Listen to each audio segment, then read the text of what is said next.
We are counting down 10 NFL careers permanently derailed by a single play. From a fumble so absurd it became the most replayed blooper in football history, to a collision that left a young receiver paralyzed for life, this list escalates in ways you will not expect.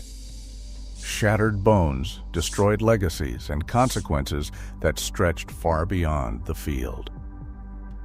We start at number 10. Thanksgiving night, 2012. Mark Sanchez's career unraveled on Thanksgiving night, 2012. Down by 14 against the Patriots at MetLife Stadium, Sanchez turned the wrong way on a broken play and crashed directly into the backside of left guard Brandon Moore. The ball popped loose, the Patriots scooped it up, and the butt fumble was born. Within minutes, clips flooded social media, turning the moment into the most replayed blooper in NFL history. Sanchez's passer rating plummeted from 78.2 before the play to 55.5 by season's end. The Jets benched him, and his status as a franchise quarterback never recovered. Press conferences turned apologetic, and the viral meme outlasted his tenure in New York. What started as a single mistake became a permanent punchline, showing how even a non-injury blunder can end a promising NFL career. Number 9. Priest Holmes was at the peak of his powers when a single hit changed everything. On October 30th, 2005, facing the New York Jets, Holmes took a helmet to the lower spine from linebacker Jonathan Vilma. The collision left him with a cervical thoracic spinal cord contusion, an injury that did not cause paralysis but quietly robbed him of his signature explosiveness.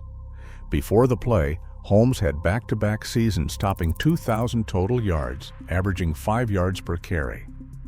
Afterward, his average fell to just 3.2, and he never again resembled the league's most productive running back. Multiple comeback attempts failed, and the injury marked the end of an era in Kansas City. Holmes' case stands out as a reminder that not all career-ending blows are immediately visible. Sometimes, it is the unseen damage that brings a superstar's run to a halt. 8th place, Robert Griffin III had an electrifying rookie season that met its breaking point on January 6, 2013, in the wild-card matchup against Seattle. Already nursing a sprained knee, Griffin planted his foot on the patchy FedEx field turf, and his knee buckled violently, tearing both the ACL and the LCL.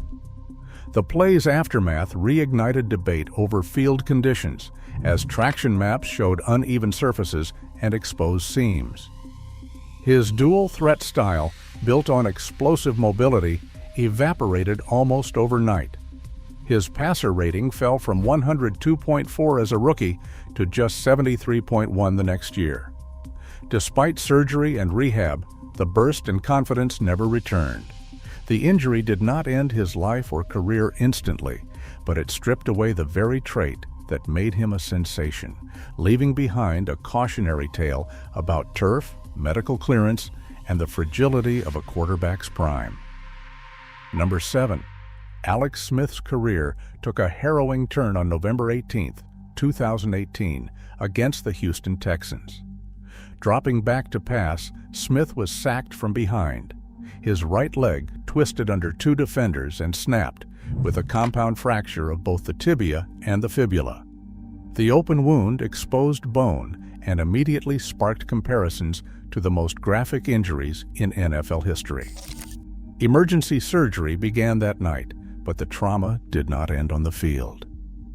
Smith developed a life-threatening infection called necrotizing fasciitis that required 17 surgeries, including multiple debridements to save his leg from amputation.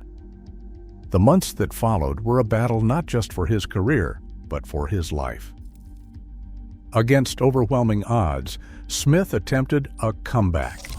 He returned to NFL action in 2020 and earned Comeback Player of the Year before retiring in 2021. His ordeal forced the NFL to upgrade emergency protocols for compound fractures and for post-surgical infections, setting a new standard for player safety. Number 6. Sterling Sharpe's career came to an abrupt stop on December 22, 1994, during a Week 16 matchup with the Atlanta Falcons. In the third quarter, Sharpe absorbed a routine hit to the neck, one that seemed minor on replay, but triggered numbness and weakness that would not fade. Team doctors ordered an MRI, which revealed a herniated disc at C5 to C6, with swelling pressing against the spinal cord.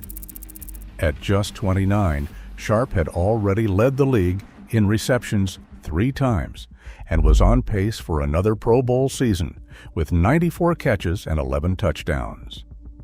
Forced into retirement at the height of his powers, Sharpe's Hall of Fame path was cut short, not by a spectacular collision, but by the silent, accumulating toll of high-impact football, a reminder that not every ending is visible in slow motion. Number 5. Napoleon McCallum's final NFL moment unfolded on September 5, 1994, under the lights of Monday Night Football. Lined up for the Los Angeles Raiders against the San Francisco 49ers, McCallum took a handoff and was dragged down awkwardly from behind. His left leg hyperextended in a way that defied the body's natural limits. The result was a complete knee dislocation, tearing the ACL, PCL, MCL, and LCL in a single instant, with enough force to damage the artery behind the knee. Surgeons later described the injury as limb-threatening, not just career-ending. Vascular repair and multi-ligament reconstruction followed, but it was not enough. McCallum never played another down in the NFL. What began as a routine run ended with a stretcher and a somber silence, underscoring how a single orthopedic trauma can erase years of preparation in a heartbeat, and foreshadowing the even graver risks faced by those whose injuries travel higher up the spine. Number 4. Mike Utley's story stands as one of the NFL's most sobering reminders of the risks in the trenches. On November 17, 1991, the Detroit Lions faced the Los Angeles Rams at the Silverdome. Late in the game, Utley dropped back to pass block and absorbed an axial load as a defender crashed into him. The force drove his head into the turf, fracturing the C5 and C6 vertebrae in his neck, a burst fracture that caused incomplete tetraplegia.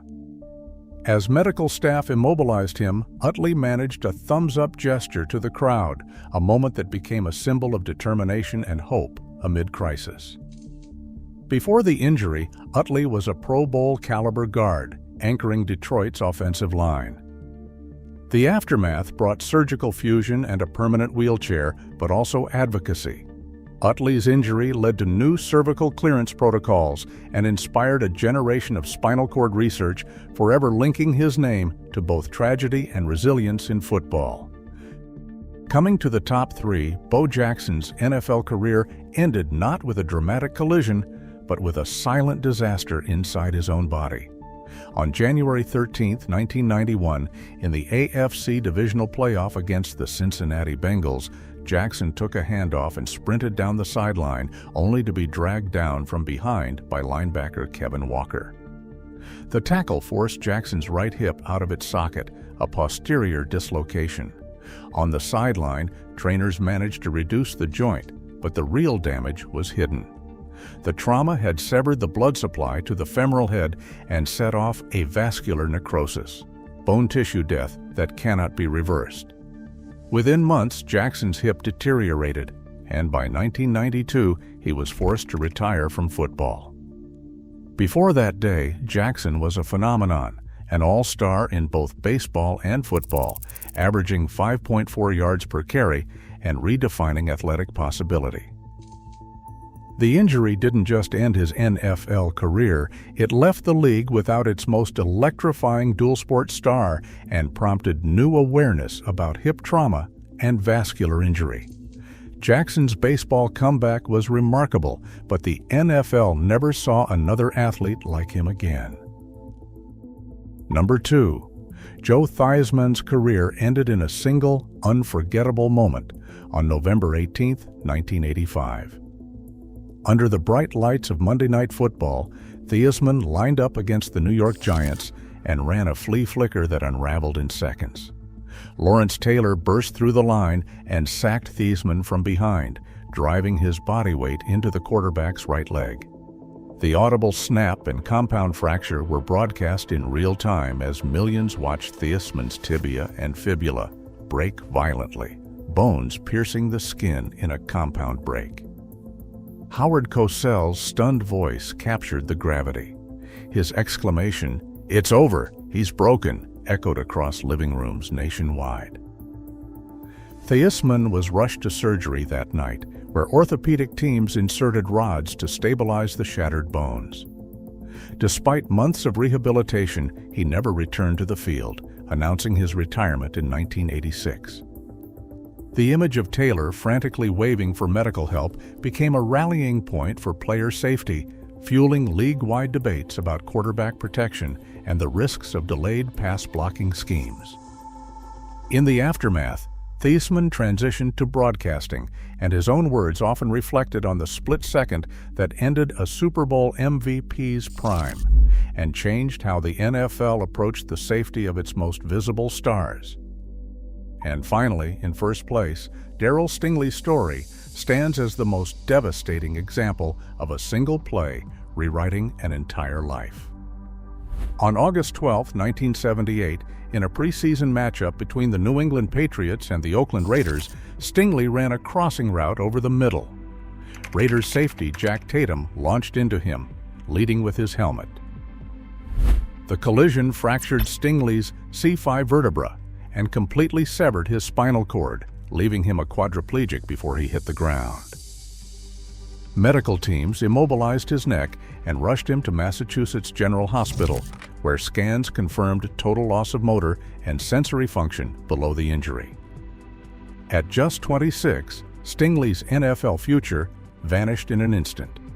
The year before, he had 44 catches and 5 touchdowns, and now that was replaced by a life in a wheelchair. His mother, in a 1979 interview, thanked the league for new safety rules, but reminded the world of the cost of entertainment. Stingley never regained movement, but he became a voice for spinal injury research and player welfare. The aftermath forced the NFL to confront the consequences of dangerous hits, sparking hearings and leading directly to the first helmet-to-helmet contact penalties. The league's shift toward protecting defenseless players began with Stingley's injury, a legacy built not on stats, but on the irreversible human cost of one play. Across all 10 entries, one pattern stands out. In the NFL, careers don't end gradually. They can vanish in seconds. One play turns icons into cautionary tales. It's a reminder that football's greatest drama isn't in championships, but in the razor-thin line between glory and heartbreak.